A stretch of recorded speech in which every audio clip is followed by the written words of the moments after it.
Um evento único, segundo nós prometemos na Aruba que nós fazemos um evento grande assim, com focus somente riba saúde. A Aruba Health Fair é um evento para toda gente, basicamente. E é banda, um evento para dar informação, mas também de uma forma prática, dus não somente escuta, mas também de uma forma hobby prática, workshops. Assim é tópico de saúde bem mais interessante. Por exemplo, de um workshop, nós vamos fazer, por exemplo, como cozinhar de uma forma saudável.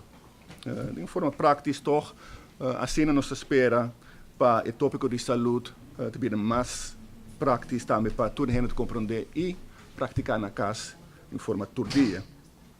Também tem um Activities Corner, não um Kids Corner, mas nós também temos um Activities Corner, com o nosso famoso Dunk Tank. Nós temos que nós temos pessoas na clave riba e stoel e há uma chance para pôr na água. Tem bands que tocam live, para live entertainment durante o full evenemento. E, claro, também tem halal stands de comida healthy, saudável e bebida também.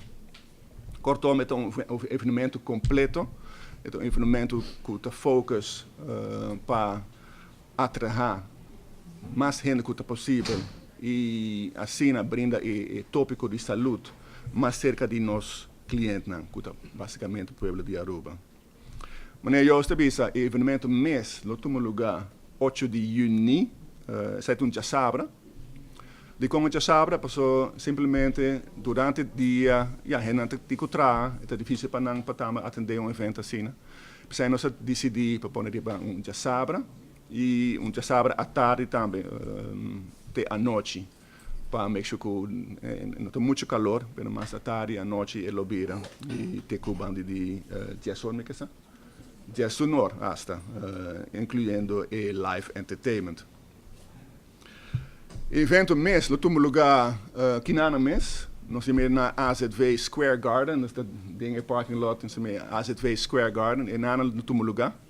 Não é só, full rond de AZV, de edifício, tabira metamorfose e te cambia de Aruba Health Fair. Tem stands full rond, tem corner, tem food stamps, tem live stage, com speaker, com bands, tabira full happening.